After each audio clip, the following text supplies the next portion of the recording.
अयोध्या में मंदिर उद्घाटन की तैयारियां करीब करीब पूरी हो चुकी हैं। पूरी तैयारियों का और प्रधानमंत्री का क्या क्या प्रोग्राम रहेगा उसका भी खाका तैयार हो चुका है। अयोध्या में किस तरह से कार्यक्रम होंगे, पर्यटन विभाग और संस्कृति विभाग की तरफ से क्या क्या तैयारियां हैं, इस पर खास बातचीत के लिए हम हमारे साथ हैं प्रमुख सचिव पर्यटन एवं संस्कृति विभाग मुकेश मेश्राम जी। सर, क्या तैयारियां हैं, कैसे कैसे कार्यक्रम होंगे अयोध्या में?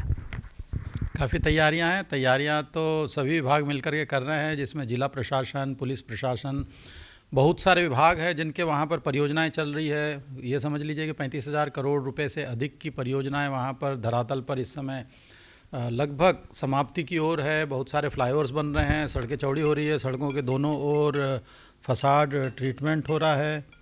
इसके अलावा कई सारे जो पब्लिक एमिनिटीज़ है, फैसिलिटीज़ है, टॉयलेट्स के, पार्किंग के, वो सब भी कंप्लीट हो चुके हैं। और संस्कृति विभाग 14 तारीख से यानी मकर संक्रांति से लेकर के होली उत्सव तक के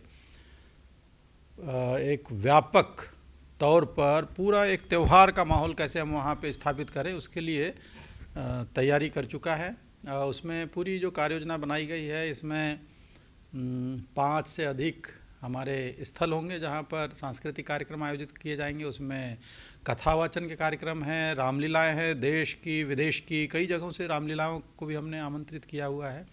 इसके अलावा लोक कलाकार, लोक गायन में किस तरीके से राम है, जन जन के राम, लोक में राम हम जो कहते हैं, तो मुख्य रूप से वो जो लोक धारा होती है, जो गाँव में होती है, जो तमाम अंचलों में, क्षेत्रों में है, उसका भी प्रस्तुतिकरण होगा। तो इसमें उत्तर, दक्षिण, पूर्व, पश्चिम तमाम राज्यों से कलाकार आमंत्रित किए जा रहे हैं।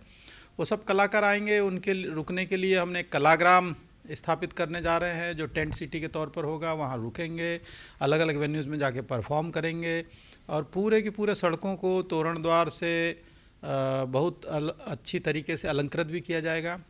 चित्र बनाने के लिए भी बहुत सारी जगहों से, चाहे वो मधुबनी पेंटिंग करने वाले कलाकार हों, चाहे वर्ली पेंटिंग करने वाले कलाकार हों, पट्टचित्र उड़ीसा, वेस्ट बंगाल यहाँ पे करते हैं लोग, वहाँ के कलाकार हों, तो सभी लोग मिल कर के इसको एक तरीके से सभी का आयोजन, यानी इसमें न केवल सरकार कमर कसे हुए है या पूरी तैयारियां कर रही है, बल्कि लोग भी बहुत ज़्यादा उत्साही हैं, बहुत ज़्यादा लालायित हैं और सेवा के तौर पर भी बहुत सारे स्वयंसेवक आगे आए हैं। गाइड्स बहुत सारे अलग अलग भाषाओं में तैयार किए गए हैं, जो वहाँ पे पहुँचने वाले लोगों को उनकी भाषा में समझाएंगे, उनको गाइड करेंगे, किधर जाना है, कहाँ रुकना है, ये सारी सुविधाओं के बारे में भी वो बताएंगे। तो वहाँ के विद्यार्थियों को, वहाँ के जो स्थानीय लोग हैं, उनको इस बात के लिए तैयार किया गया है पूरी तरीके से। सर, अभी उद्घाटन कार्यक्रम से पहले 30 तारीख को प्रधानमंत्री नरेंद्र मोदी आ रहे हैं अयोध्या। वहाँ पर एयरपोर्ट का शायद उद्घाटन होना है और इसके साथ साथ तमाम परियोजनाओं का शिलान्यास और लोकार्पण भी होगा। खबर है कि वहाँ पर एक बड़ा रोड शो भी प्रधानमंत्री करेंगे। किस तरह के इंतजाम किए गए हैं सर? देखिए, मुख्य रूप से जो 22 जनवरी को कार्यक्रम आयोजित हो रहा है, मुख्य कार्यक्रम, और मंदिर जो है उसका लोकार्पण और साथ ही साथ प्राण प्रतिष्ठा रामलला की मूर्ति की, तो उस दिन तो आमंत्रण पर ही केवल लोग वहाँ पर पहुँच पाएंगे, क्योंकि सुरक्षा की दृष्टि से और वहाँ पे रुकने और बाकी अन्य सुविधाएं, क्योंकि अभी तो 50 से अधिक होटल अभी अंडर कंस्ट्रक्शन है। धीरे धीरे करके आप 2-3 साल में समझ लीजिए कि एक शेप लेने लगेंगे। लेकिन फ़िलहाल अयोध्या के आसपास के जनपदों को भी हम लोगों ने सम्मिलित किया। जैसे गोरखपुर में एयरपोर्ट है, लोग वहाँ एयरपोर्ट पे आकर के वहाँ से आ सकते हैं, गोरखपुर के होटलों में रुक सकते हैं, वहाँ से 2 घंटे का रास्ता है, वहाँ पे आ सकते हैं। लखनऊ में बहुत सारे लोग रुकेंगे, लखनऊ से आवाजाही कर सकते हैं, 2 घंटे के रास्ते पे यहाँ से पहुँचा जा सकता है। यहाँ के होटलों को भी कहा गया है कि वो अनावश्यक रूप से कीमतों में कोई वृद्धि नहीं करेंगे या किसी तरीके से आने वाले यात्रियों का, श्रद्धालुओं का या पर्यटकों का कोई शोषण करने का प्रयास नहीं करेंगे, अन्यथा उनके विरुद्ध जो है कड़ी कार्रवाई की जाएगी। यही ताकीद या चेतावनी जो टैक्सी ऑपरेटर्स हैं उनको भी दी गई है, क्योंकि कहीं ऐसा ना हो कि वो अनाप शनाप जो है धनराशि पर या दरों पर किराया लेने लगें। तो ये सारा का सारा लोगों को समझा बुझा करके हम लोग तैयार कर रहे हैं। दूसरा ये कहा गया है कि उत्तर प्रदेश की एक छवि सबको बनाने का एक बहुत ही अच्छा अवसर है। किस तरीके का यहाँ का व्यक्ति, क्योंकि बाहर से लोगों को जो लगता है ना उत्तर प्रदेश बदल रहा है, तो वह वास्तव में यहाँ पे नज़र आना चाहिए। किस तरीके से यहाँ लोगों ने उत्तर प्रदेश को इसकी प्रगति में, इसके विकास में अपने आप को समाहित किया हुआ है, किस तरीके से सभी लोग सहयोगात्मक तरीके से जुड़े हुए हैं, ये प्रदर्शित करने का बहुत अच्छा अवसर है। तो जो लोग भी आएंगे उनको जो शिल्प खरीदना है, ODOP खरीदना है, तो वह भी एक जो दर है उस दरों पर दें, किसी तरीके से अनाप शनाप उस पर दरें न लगाएं। रेस्टोरेंट्स है, ढाबे हैं, अच्छी क्वालिटी का खाना खिलाएं। लोगों को उत्तर प्रदेश का खाने का स्वाद याद रहना चाहिए, ये एक्सपीरियंस होना चाहिए जो ज़िंदगी भर रहेगा। वो हमारे ब्रांड एम्बेसडर बन जाएंगे और ज़्यादा से ज़्यादा संख्या में लोगों को फिर भेजेंगे कि जाइए उत्तर प्रदेश, जाइए अयोध्या जाइए। तो ये हमारे लिए तो एक अच्छा मौका है, अवसर है, इसको गंवाना नहीं चाहिए। तो दूसरी तरफ हम लोगों ने पूरा का पूरा जो 16 किलोमीटर का उन माननीय प्रधानमंत्री जी का रूट है, उसके किनारे बहुत सारे सांस्कृतिक दलों को हम स्थापित करने जा रहे हैं। एयरपोर्ट पर भी स्थापित करेंगे, वो अपने उत्तर प्रदेश की छवि संस्कृति को प्रदर्शित करेंगे। रेलवे स्टेशन पर भी करेंगे और एक काफ़ी अच्छी तरीके से पूरे रोड के किनारे जो लोग खड़े रहेंगे, माननीय प्रधानमंत्री जी के स्वागत में उन सभी की अपनी अपनी भूमिका होगी। इस सब को लेकर के कार्यक्रम आयोजित होगा। आम आदमी के लिए क्या कहेंगे? देश के अलग अलग राज्यों से या फिर उत्तर प्रदेश के जो आम नागरिक हैं वो अयोध्या कब जा सकते हैं? उनके लिए क्या क्या इंतजाम है?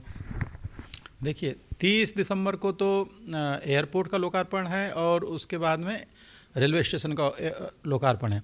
इसके बाद में ढेर सारी ट्रेनें अलग अलग क्षेत्रों से अयोध्या आने के लिए चलाई जाने वाली है।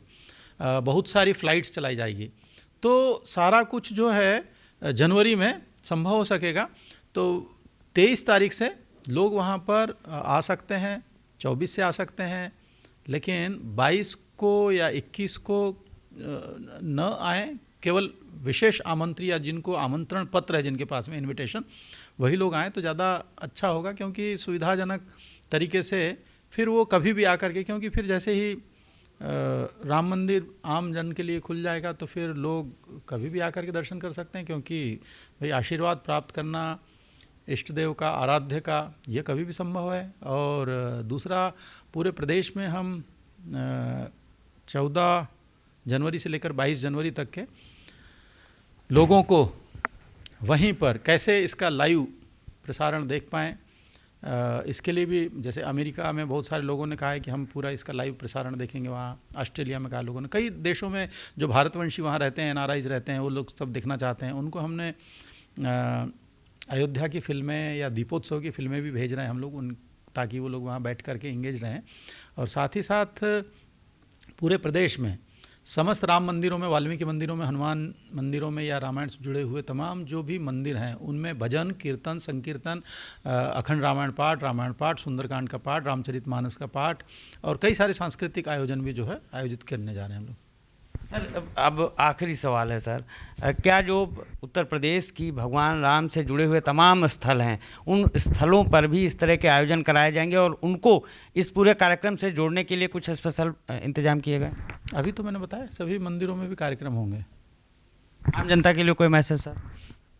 आम जनता तो इंतज़ार कर रही है, प्रतीक्षारत है कि किस दिन जो है ना श्री राम मंदिर देखने का या जो वहाँ पर उनको पहुँचने का अवसर प्राप्त हो। तो अभी जो लोग आ रहे हैं, हम ये मान के चल रहे हैं कि 23 तारीख के बाद में वहाँ पे प्रतिदिन लगभग 1 लाख लोगों की आवाजाही होगी प्रतिदिन, ये हम मान के चल रहे हैं। विशेष अवसरों पर तो जो नवरात्र, रामनवमी का पर्व आने वाला है, उस समय तो और भारी संख्या में लोग आएंगे। तो ये अच्छा है, उत्तर प्रदेश के पर्यटन के लिए बहुत अच्छी बात है। क्योंकि जैसे पर्यटन बढ़ता है तो लोगों को रोजी रोज़गार मिलता है, लोगों की आमदनी का जरिया मिल जाता है। इसके अलावा सभी की आय में वृद्धि होती है। उत्तर प्रदेश को जो माननीय मुख्यमंत्री जी 1 ट्रिलियन इकोनॉमी के लक्ष्य की ओर लेकर सभी लोगों को साथ में लेकर के प्रयासरत हैं, तो उनकी प्रेरणा से यह भी संभव हो सकेगा, जिसमें पर्यटन की एक बड़ी भूमिका है। उस सब को लेकर के हम काम कर रहे हैं। बहुत शुक्रिया सर बातचीत के लिए। आप थे मुकेश मेश्राम जी, प्रमुख सचिव हैं पर्यटन एवं संस्कृति विभाग। आपकी विभाग की और सरकार की पूरी कोशिश है कि इस भव्य, दिव्य और अलौकिक मौके पर त्रेतायुगीन अयोध्या का जो अक्ष है वो जनता के सामने उतारा जा सके। लखनऊ से वीडियो जर्नलिस्ट किशन राजपूत के साथ अनूप त्रिपाठी, JK 24/7 न्यूज़।